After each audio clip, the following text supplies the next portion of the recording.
Hey guys, my name is John with Rainy Day Restoration. Today I wanted to take a quick minute to talk about mold, specifically mold in the springtime. So springtime is great. It's a time where we're coming out of the houses, we're starting to do spring cleaning, and we're starting to list houses for sale. We're starting to look for houses to move into and things like that.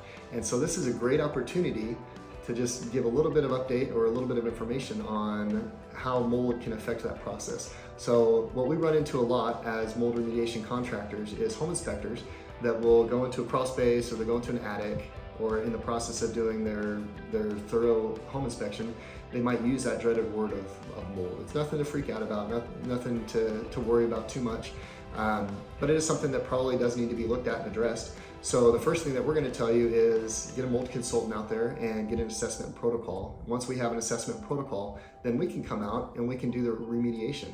So after the remediation process, we issue a certificate of mold remediation.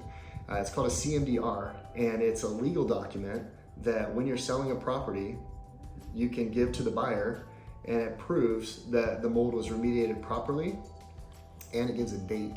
So you can say, hey, yeah, we did have a mold problem, but it's been resolved and here's the proof.